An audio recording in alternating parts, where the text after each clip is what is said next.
नमस्कार साथियों। आज हम बात करेंगे इंडिया और यूएस के बीच चल रही टैरिफ्स वॉर के बारे में।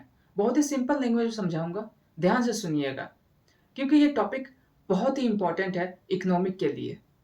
फिर समझते हैं कि टैरिफ क्या होता है। ये एक तरह का टैक्स होता है जो एक कंट्री दूसरे कंट्री से आने वाले गुड्स पर लगाती है। इसका मकसद सिर्फ और सिर्फ लोकल इंडस्ट्रीज को प्रोटेक्ट करना या प्रेशर डालना है।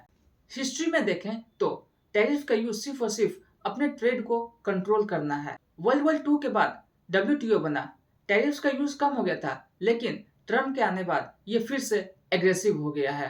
ट्रम्प जी का मानना है कि ट्रेड रेफरीज एक लॉस है, इसलिए वो हम पर इतना प्रेशर डाल रहे हैं, हम पर यानी इंडिया पे। 2025 में उन्होंने टोटल 50% का टैरिफ लगाया। 25% लिखाया है कुछ ज्वेलरी और गुड्स पे, और 25% डिस्काउंटेड ऑयल जो हम लोग देश से खरीदते थे, इसकी वजह से उन्होंने 25% एक्स्ट्रा ऐड कर दिए। टोटल 50% का टैरिफ ट्रम्प जी ने लगाया, क्योंकि उनका मानना है कि इंडिया रशिया से ऑयल ले रहा है और यूक्रेन को वो फंड कर रहा है अकॉर्डिंग टू यूएस।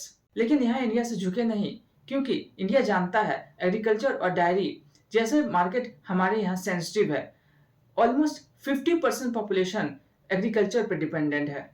यूएस चाहता था कि इंडिया अपना मार्केट ओपन करे सब्सिडाइज डायरी के लिए, लेकिन यह जो है फार्मर्स को बर्बाद कर रहा था। रिजल्ट ये हुआ कि एक्सपोर्ट्स थोड़े से इफेक्ट हुए, लेकिन इंडिया ने हार नहीं मानी। उन्होंने क्या किया, यूके, ओमान और न्यूजीलैंड के साथ एफटीएस साइन कर लिए, जो 2026 में इंप्लीमेंट होंगे और नए नए मार्केट खुलेंगे।